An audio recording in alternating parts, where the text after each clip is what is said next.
Hello friends, a great welcome to the channel. Today we will talk about the latest answer key for CUET PG for LAQP01.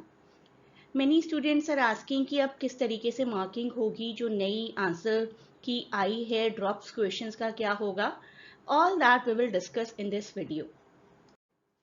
Before moving further, please do not forget to share and subscribe the channel and provide your valuable feedback in comments. तो सबसे पहला question देखते हैं जिसमें change हुआ है. Question ID is this 6809141128.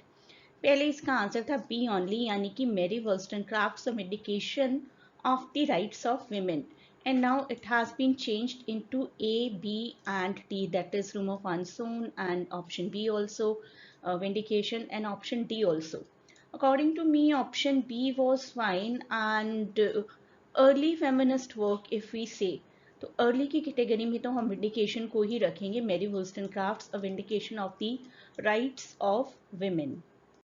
ये एक क्वेश्चन है जिसका पहले ऑप्शन 3 था आंसर, और अब इसको ड्रॉप कर दिया गया. काफी कॉम्प्लिकेटेड क्वेश्चन था, बहुत से स्टूडेंट्स ने स्किप किया था, and now many of you, all of you are going to get the marks for it.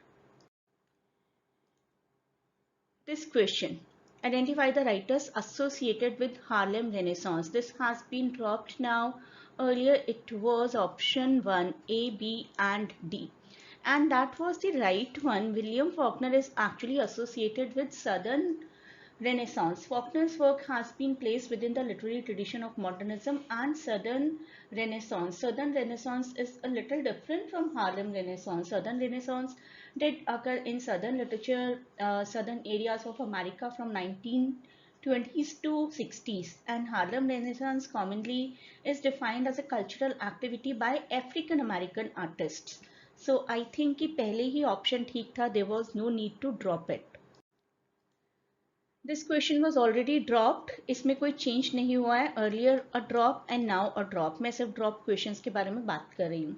So dropped question था क्योंकि actually it should have been C, A, D, B, जो कि यहाँ पर present ही नहीं है. Interpretation of Dreams 1899 का है. उसके बाद है Well Wrought Urn 1947 by Clint Brooks. उसके बाद है Of Gramatology by Jack Derrida, और उसके बाद है Simulacra and Simulation 1981 का वर्क है by Jean Baudrillard.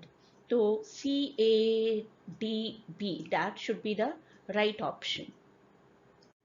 This question ID 189, इसको हम सब ने चैलेंज किया था, बहुत से स्टूडेंट्स ने चैलेंज किया था, और हमने चैलेंज किया था कि option B should be the right answer. And now they have done what they have done. They are saying कि 93 and 94 both are the right answer. So in this case, जिसने भी या तो ऑप्शन 1 पिक किया है D, या फिर option 2 pick किया है ऑप्शन 2 यानी कि B ओनली, तो D ओनली या B ओनली, इन दोनों में से किसी ने भी कोई भी आंसर दिया है उसको मार्क्स मिलेंगे इस क्वेश्चन के. दिस क्वेश्चन ID 187, इसको भी हमने चैलेंज किया था ये कहते हुए कि आंसर की says 3 but it should be 4 यानी कि D only. The potential of a human brain is not directly linked to gender. That is the essence of this passage. And now the answer key is saying 87 and 88 both are the right options, यानी कि 3 and 4. 3 says C only and 4 says D only. So society must break away from attempts at stereotyping gender issues. और option D, इन दोनों में से किसी ने भी कोई भी आंसर किया है तो that should be the right one. The person will get the score. Strangle hold, इसके बारे में था एक क्वेश्चन और इसको हमने चैलेंज किया था. Earlier it was given option B. Option B के साथ साथ अब ऑप्शन डी को भी राइट आंसर बना दिया गया है. 90 और 92, ये दो ऑप्शंस इसके लिए अब सही माने जा रहे हैं, 90 एंड 92. तो 9092 मेरे हिसाब से सिर्फ option D is the right answer, but anyhow option B भी जिसने टिक किया है उसको भी स्कोर्स मिलेंगे इस क्वेश्चन के. अब मार्किंग स्कीम को लेकर जिस जिसको कंफ्यूजन है एक बार देख लीजिए. ये हम जानते हैं कि हर क्वेश्चन 4 मार्क्स का है. फॉर ईच करेक्ट रिस्पॉन्स हम लोगों को 4 मार्क्स मिलेंगे और इनकरेक्ट के लिए 1 will be deducted. Unanswered unattempted question का कोई भी मार्क नहीं मिलेगा. To answer a question the candidate needs to choose 1 option as the correct option. तो एक ऑप्शन चूज करना ही पड़ेगा, नहीं तो मार्क्स 0 मिलेंगे. However after the process of challenge, अब हम चैलेंज कर चुके हैं मल्टीपल करेक्ट ऑप्शंस भी हो गए, चेंज हो गया की में only those candidates who have attempted it correctly as per the revised final answer key will be rewarded the marks. तो दोनों में से किसी भी क्वेश्चन में किसी भी ऑप्शन को आपने टिक किया है तो आपको मार्क्स मिलेंगे।